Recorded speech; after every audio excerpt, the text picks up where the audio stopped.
Vocês aqui, vendo a casa cheia, o trabalho vigoroso.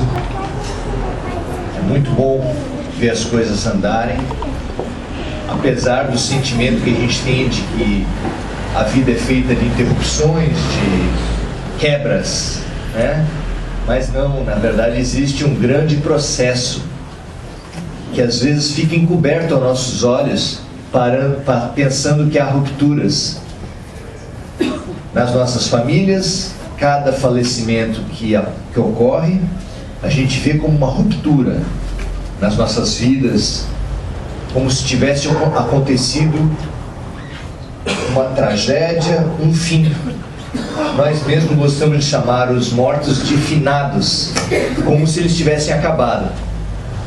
E no trabalho também de uma casa, de um centro, também a morte, como foi o caso que aconteceu nesse centro, o falecimento da sua dirigente, também para muitos dá a impressão de que o trabalho será interrompido, que o trabalho será parado, que houve uma ruptura. Mas isso são apenas visões superficiais, porque há um grande e interminável contínuo na vida. Por trás das aparências dos ciclos de altos e baixos, existe a vida evoluindo, o trabalho evoluindo e nós evoluindo com os trabalhos. Inclusive os que faleceram continuam evoluindo com seus trabalhos, com as suas realizações, com seus estudos.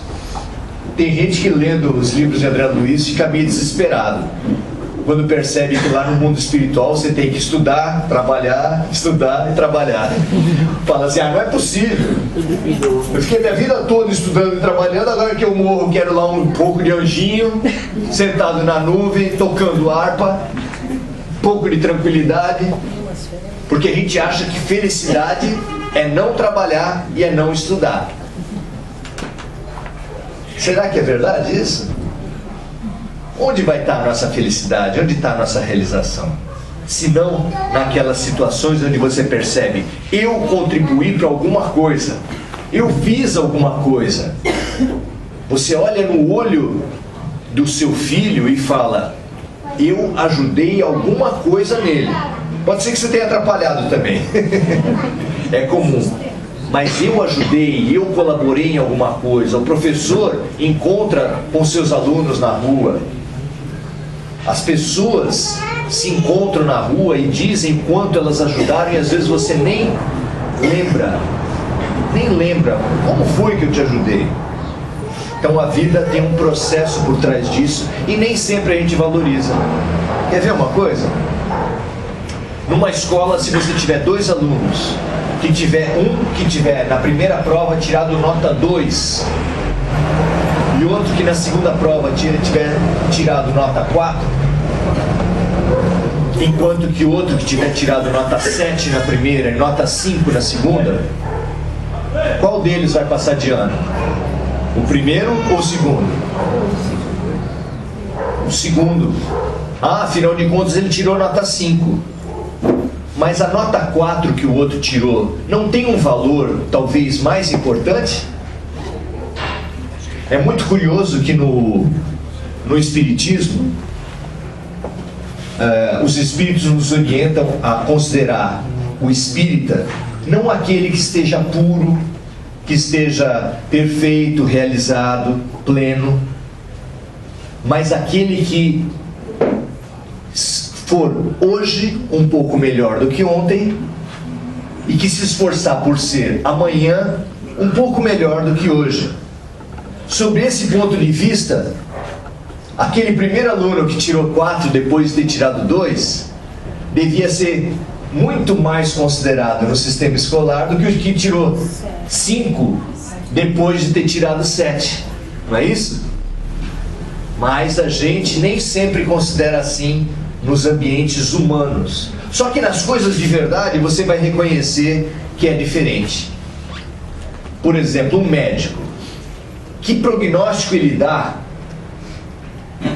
para 2 doentes? O primeiro doente que esteve muito mal e que conseguiu algumas melhoras ainda estando em sério risco de vida. E do outro lado, o outro que esteve muito bem, mas que teve uma rápida piora. Como é que ele pensa o futuro? Como é que ele pensa o prognóstico desses dois doentes? Mesmo que momentaneamente aquele que veio da UTI e que já voltou para o quarto, mas ainda está em estado de risco, esteja numa situação ainda crítica, o fato é que ele está numa dinâmica de melhora, enquanto que o outro está numa dinâmica de piora. E na tua vida não foi assim? Se você conhecer uma pessoa que a partir de amanhã tenha que sobreviver com um salário mínimo, tendo ganho até agora 2, 3 mil reais, vai ser fácil para ele? É uma das experiências mais difíceis na nossa vida cair de padrão de vida, não é verdade? Enquanto que aquele que ganhava 300 reais até a semana passada e que passou a ganhar um emprego, trabalhava como carrinheiro e ganhava 300 reais, que ganhou um emprego, carteira assinada e está ganhando um salário mínimo, esse está feliz, está se sentindo bem. Você vê como a dinâmica da vida, ela diz muito pra gente. O processo. E às vezes a gente só vê o produto, o estágio. E isso às vezes faz mal nas nossas vidas e faz mal nas nossas relações. Como é que é isso? A gente, quando se aproxima um pouco mais de Jesus, quando se aproxima um pouco mais da casa de Deus, a gente vive um dilema muito grande. Porque uma mínima convivência que você tenha com Jesus te coloca em que posição? Você está perto de ser como Ele?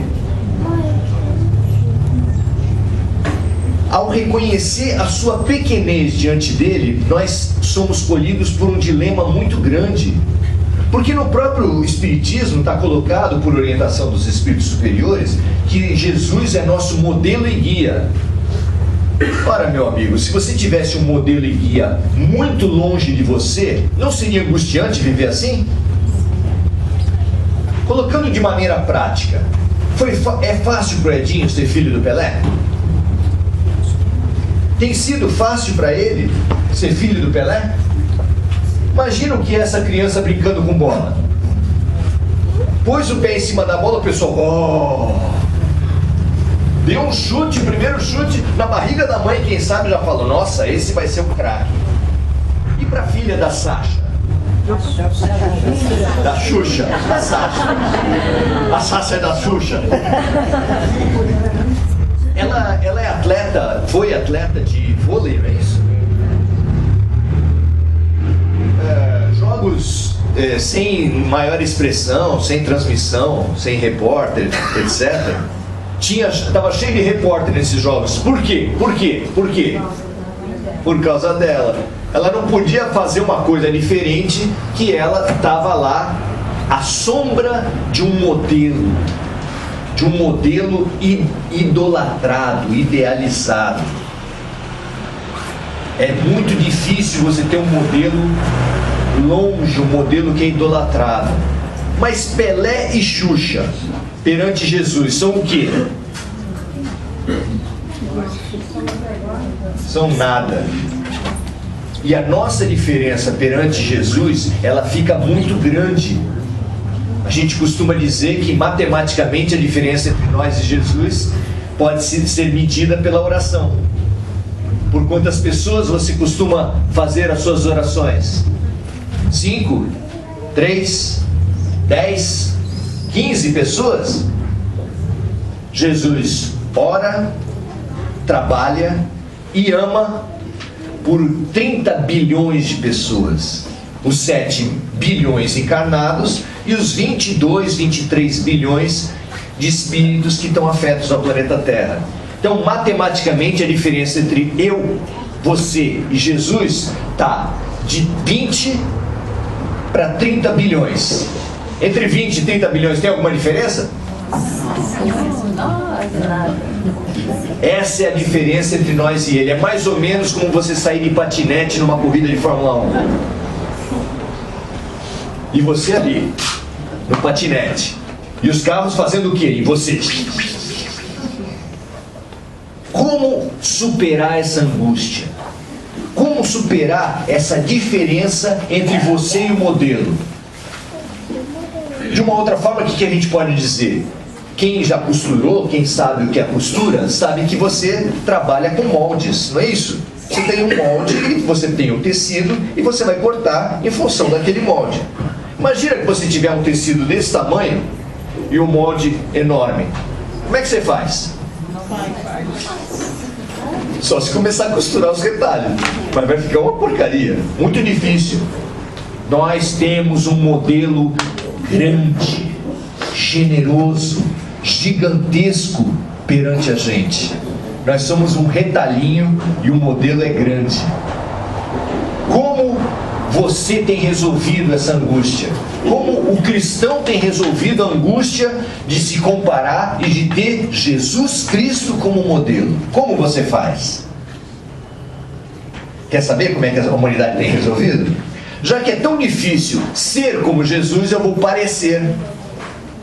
Parecer como Jesus é imitar, parecer que está sendo generoso, que está sendo tolerante, mas na verdade aquela não ser a sua verdade. Como é que Jesus lidou com os religiosos do seu tempo?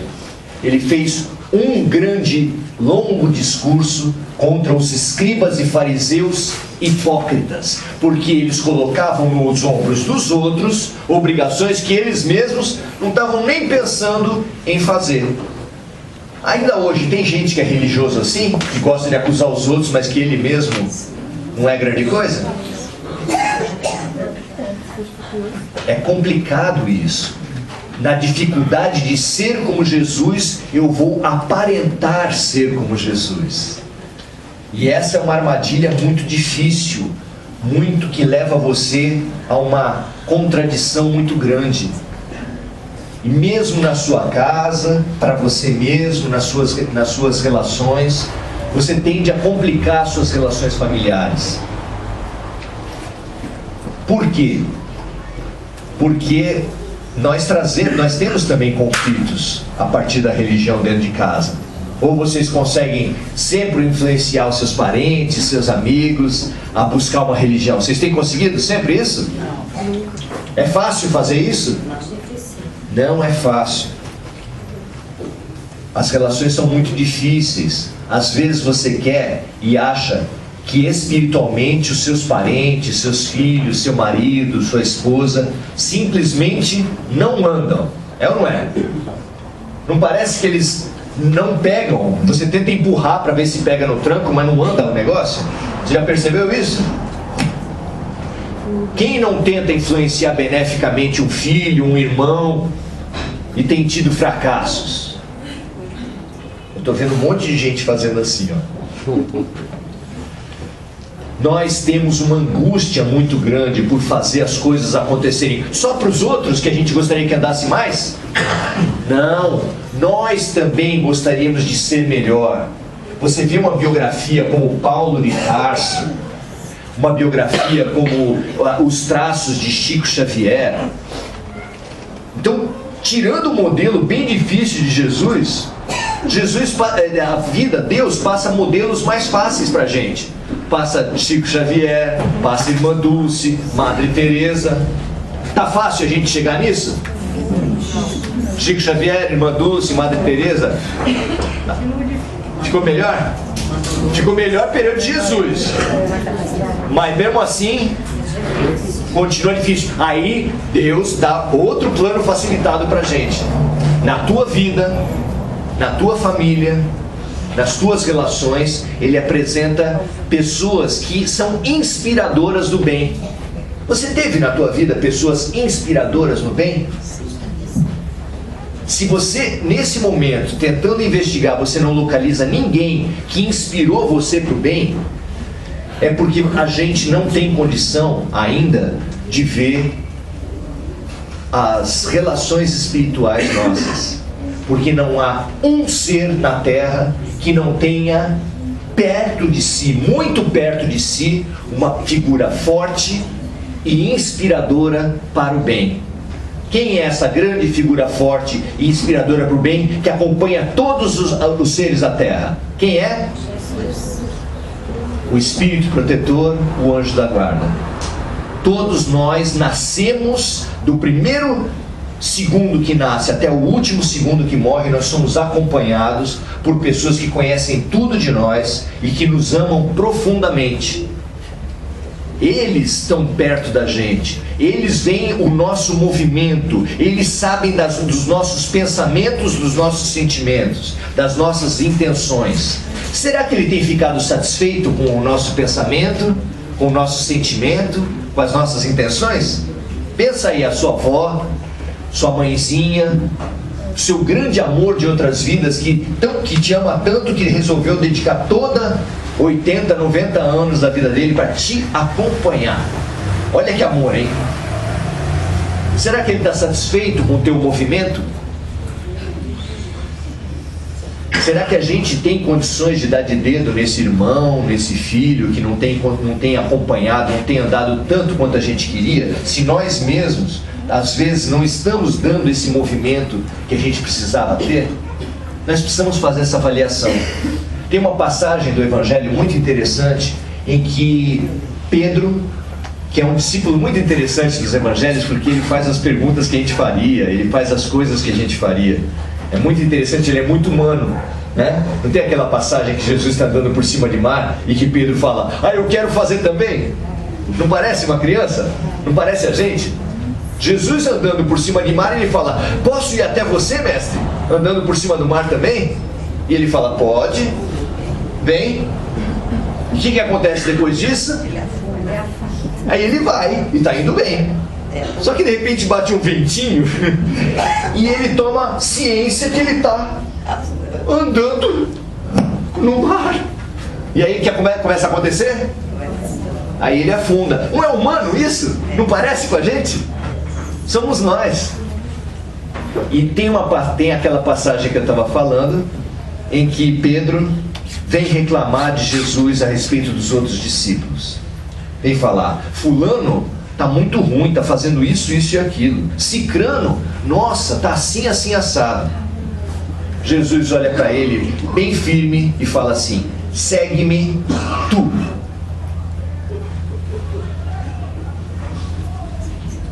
Segue-me tu. Por que você fica preocupado com os outros? Por que você fica impaciente com os outros? Querendo que os outros andem uma maravilha, façam isso e aquilo, se você mesmo não está andando? Depois de 3 anos com Cristo, o curso mais intensivo e mais maravilhoso que acho que alguém pode ter na Terra, no final desse curso, imagina a seguinte cena: Jesus chegando para Pedro e falando assim: ainda essa noite você vai me negar 3 vezes antes de cantar o galo. Como é que é? Mestre, o senhor está falando que essa noite ainda eu vou negar o senhor 3 vezes antes de cantar o galo? É isso mesmo. De jeito nenhum. Eu não. Qualquer deles aí pode ser. Eu não. E o que aconteceu? Quando cantou o galo, ele caiu em si, olhou para Jesus, Jesus olhou para ele. Você já imaginou como você se sentiria nessa situação? É muito humano, é muito humano. Deve ser muito difícil ter sido discípulo, e hoje ainda é muito difícil ser pretenso seguidor de Jesus. Porque nós precisamos tanto para a gente, quanto para os nossos amores, para as pessoas que estão com a gente, um senso de processo, um entendimento a respeito do ritmo das coisas. Para a gente viver bem nas nossas relações e para viver bem conosco mesmo, nós precisamos entender processo educativo, ritmo das coisas. É absolutamente fundamental e é isso que nós fomos convidados a conversar hoje. Tem uma passagem em que Paulo fala pra gente assim: há tempo de tudo na vida. Tempo de preparar a terra, tempo de plantar e tempo de colher. E às vezes, a gente, na nossa ansiedade, a gente já quer mal chegou na terra, já quer colher os frutos. É ou não é? Vocês já notaram traços de ansiedade em vocês? Alguém aqui acha que é um pouquinho ansioso? Só um pouquinho? Acho que ninguém levanta a mão porque ninguém se acha um pouquinho. Nós somos muito ansiosos. Nós queremos que as pessoas andem no nosso ritmo. Eu sempre cito a filósofa Paula Toller, né, que fala que eu quero você como eu quero. Eu quero você do jeito que eu quero, andando no ritmo que eu quero e no sentido que eu quero. As pessoas falam assim, na minha família tudo vai bem, todo mundo faz o que eu quero. Eu encontrei uma vez um amigo de infância, tinha naquela época 45 anos, tinha um filho já com uma mulher, ele não estava com ela, e estava morando na casa da mãe dele. Eu falei assim, meu amigo, você nunca vai deixar de ser adolescente, não? Ah, mas a minha mãe frita o bife do jeito que eu quero. Passa as roupas do jeito que eu gosto. Arruma o quarto. Nunca vai deixar de ser adolescente? Qual é o ritmo do teu crescimento? Será que nós estamos assumindo a maturidade das nossas vidas? Será que a gente está assumindo o que a gente precisa fazer? Porque se ao mesmo tempo não nos cabe querer andar mais rápido, exigir mais rápido do que a gente pode ser, a gente também não pode se acomodar. Num extremo está a acomodação, e tem espírita que usa as leis, as vidas sucessivas para se acomodar. Ah, eu não vou ser perfeito nessa vida, vou deixar para as outras. Eu não vou fazer caridade nessa vida, vou deixar para as outras. Porque sabe que nós somos espíritos eternos, que essa roupa é só momentânea e que nós vamos ter tantas vidas quantas forem necessárias para a gente aprender. Só que Jesus já disse pra gente que quem não aprende pelo amor, aprende pela dor. E se nós não optarmos por aprender o quanto antes, nós vamos ter que assistir mais aulas dessa professora chamada dor. Porque todo mundo que não aprende pelo chamado do amor vai ser sim chamado pela dor. Parecido mesmo com aquela pessoa que tem um sono muito pesado e que você tenta acordar bem devagarzinho. Querido, tá na hora. E você só ouve um ronco do outro lado. E você vai aumentando o volume, aumentando o volume, aumentando o volume, até que a pessoa finalmente acorde. Porque Deus nunca desiste de nós. Nós até podemos desistir dos nossos dorminhocos, mas Deus nunca desiste de nós. E Ele vai nos chamar da forma que for necessária até a gente acordar. Portanto, não adianta fugir. Não adianta fugir. Nós vamos ter que mais cedo ou mais tarde aprender. E se a gente quer aprender, quer acordar bem, sem um balde de gelo na cabeça, sem panela batendo, sem, sei lá, arrancar... O que você faz para acordar os seus dorminhocas? Você tem que ser cada vez mais vigoroso. É muito melhor a gente acordar na suavidade. Mas para acordar na suavidade a gente precisa de sensibilidade, precisa ter ouvidos de ouvir. Esse é o nosso treinamento. Essa está a nossa felicidade. Nós precisamos ter olhos de ver e ouvidos de ouvir. Para quê? Para perceber que aquelas pessoas que estão à nossa volta, eles estão fazendo progressos.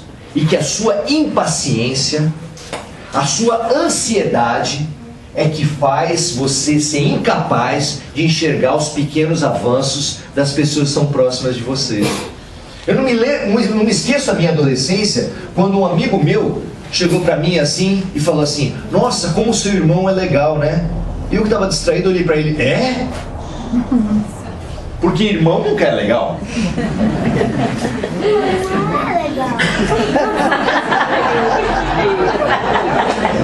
Puseram alguém para destruir o palestrista. Ele acabou de falar aqui na frente, mas o meu irmão é legal, foi isso? A gente não consegue dar valor para as coisas que estão muito próximas. Quando está muito próximo, você não vê mais nada. Você não consegue perceber que a pessoa está crescendo. Você costuma fazer muitos elogios para o seu cônjuge? Elogios de verdade. Não é elogio de Dia dos Namorados, não é elogio de manipulação, porque tem elogio que é de manipulação. Por exemplo, elogio para mulher de manipulação. Você é a rainha do lar.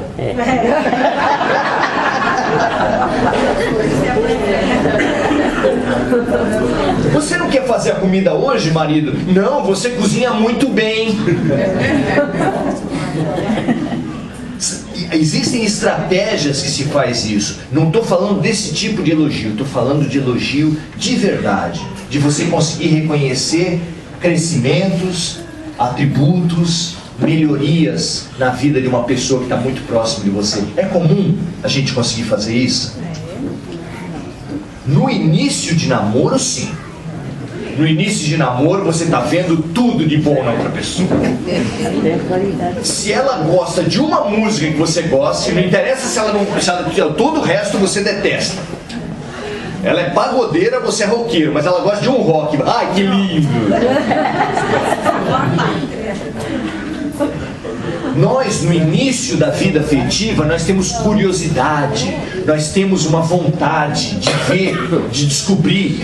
O início do namoro é praticamente um interrogatório. Um fica perguntando, dá até uma confusão de trânsito, precisa ter um sinal de trânsito para ver quem vai perguntar para o outro, porque é muita curiosidade. 5 anos depois, nas brigas, um chega para o outro, já sei o que você vai dizer. Nossa, mas no início você queria saber tudo, agora não quer saber nada. A rotina vai fazendo a gente ser incapaz de ver os avanços do outro. E quem não vê avanço no outro, não ajuda. Não pode ajudar. Porque você precisa perceber que a outra pessoa está crescendo. É insuportável um professor, um aluno, um cônjuge, um pai ou uma mãe que não percebe os ganhos da pessoa, não sabe elogiar de verdade. A arte de elogiar de verdade não é fácil, porque ela requer exatamente olhos de ver, capacidade de perceber que a outra pessoa está crescendo. Se você tiver essa generosidade de reconhecer os avanços da pessoa à sua volta, você vai tecer elos de verdadeira amizade, de verdadeiro amor, de verdadeira fraternidade. Senão você só vai ser aquela pessoa que boicota. A pessoa mal começou a fazer alguma coisa dentro de casa, o outro já fala, não vai dar certo. É bom. A mulher está fazendo uma receita nova, ele, isso aí não está me cheirando bem não. Marido começa a fazer um concerto dentro de casa, a mulher, vai dar certo não. Tem gente que é companhia previsora de desgraça. Qualquer coisa que ela começa vai dar errado. Karma. Nós precisamos entender e apreciar o ritmo das coisas e o ritmo das outras pessoas. Sabendo valorizar, se você há muito tempo tenta fazer o evangelho em casa, e é só você e o seu anjo de guarda que está fazendo o evangelho no lar, você está fazendo a tentativa. Você deve se queixar, você deve parar, você deve se desesperar ou desanimar. Ouça hoje Jesus falando, não para Pedro, mas para você: segue-me tu. Então quer dizer que a gente deve esquecer dos outros? Não. É que, já dizem os antigos, um exemplo vale mais do que 1000 palavras. Viva, siga, faça você o que é certo.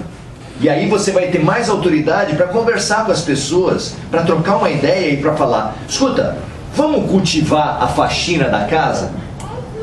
O que a senhora quer, que eu lave o banheiro? Não, estou falando da faxina espiritual. Se bem que ajudar na faxina também é bom, né? A faxina espiritual da tua casa. E o evangelho no lar é muito importante para isso. Rezar, orar, é uma coisa que tem um valor quando é feita isoladamente, mas quando é feita coletivamente, forma uma egrégora, uma corrente que multiplica, e que eu acho que Beto Guedes foi muito feliz quando falou: 1 mais 1 é sempre mais que 2. Sempre mais que 2. Então, faça isso, e se algum dia você, depois de ter feito muito evangelho entre você e teu anjo de guarda, conseguir que um filho venha, ou pelo menos que o marido fique na sala, sabe como é que é o negócio? Não vou dar o braço a torcer, mas ele fica lá, aquele ouvido assim meio...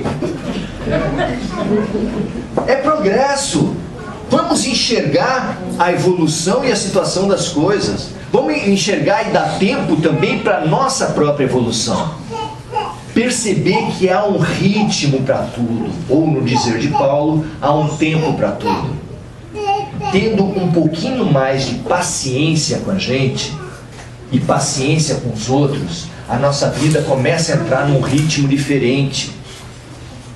Porque existe tempo para as coisas. Imagina se, ao invés de ser uma plateia no centro espírita, fosse um ensaio numa orquestra sinfônica. Está meio grande para uma orquestra sinfônica, mas vamos imaginar que fosse todos vocês com instrumento e eu aqui na frente como se fosse o maestro. Só que vocês são instrumentistas um tanto quanto rebeldes e não gostam muito de olhar para o maestro, não. Esse cara não está com nada. Vocês querem cada um tocar no seu ritmo. E aí vocês vão, cada um tocando o seu ritmo, e sai aquela massa sonora horrorosa. Todo mundo tocando certo, e sai aquela porcaria. E aí você não gosta do resultado e fala assim: puxa, as outras pessoas estão no ritmo errado. As outras pessoas estão no ritmo errado. Às vezes é essa a nossa postura dentro de casa, no nosso trabalho, no trânsito. No trânsito a gente não acha que está todo mundo errado? Pois nós aprendemos com Jesus Cristo a rezar: seja feita a vossa vontade, assim na terra como no céu. Mas a nossa oração na prática é: seja feita a minha vontade. No trabalho, na família, no trânsito, em todo lugar. Talvez seja o momento de nós pegarmos o nosso instrumento que a vida nos deu, levantarmos a cabeça e descobrir que há um mestre. Claro que não sou eu. Claro que não sou eu. Mas tem um mestre. Maestro é igual a mestre. E quem é o mestre? Quem está apontando o ritmo e o momento de entrada de cada instrumento na orquestra, na grande apresentação sinfônica da vida? O momento que nós conseguirmos nos identificar, levantar nossa cabeça e acompanhar o ritmo do mestre, segue-me tu. Você vai começar a influenciar outras pessoas a também levantar a cabeça e ver que existe um ritmo. Não o meu ritmo, mas o ritmo da vida, o ritmo do certo, o ritmo do que é bom. Quando Jesus falou assim: o primeiro mandamento da terra para a humanidade é amar a Deus sobre todas as coisas, é porque a gente precisa entender o ritmo da vida, o ritmo do aprendizado, o ritmo da transformação e da elevação espiritual. E ele está em Jesus Cristo. Se você souber do Evangelho, se você for à missa, se você vier a um culto evangélico e a casa espírita, vier sempre louvar bastante a Deus e não seguir o que Jesus está falando, você não está avançando nada. Nem todo aquele que disser Senhor, Senhor, ou traduzindo para os dias de hoje, aleluia, aleluia, vai entrar no reino dos céus, mas sim aquele que fizer a vontade do meu Pai. Nós precisamos, nós estamos sendo chamados. O mestre está batendo com a sua batuta, o maestro está batendo com a sua batuta para fazer um barulho, para chamar a atenção de todos os músicos. Vamos erguer a nossa cabeça, olhar para frente e ver que lá na frente está Jesus Cristo. E aí a gente começa a adequar e harmonizar o nosso ritmo ao ritmo de Jesus, fazendo a vontade do Pai. e não a nossa vontade, querendo impor a nossa vontade sobre os outros. Esse é o convite da vida, esse é o convite de Jesus. Se você quer ser feliz, vai, dá tudo aos pobres e segue-me, pega a tua cruz e me siga. O convite está sendo feito há 2000 anos. A gente ainda está desafinando? A gente ainda está no ritmo da gente? Até quando? Obrigado, gente.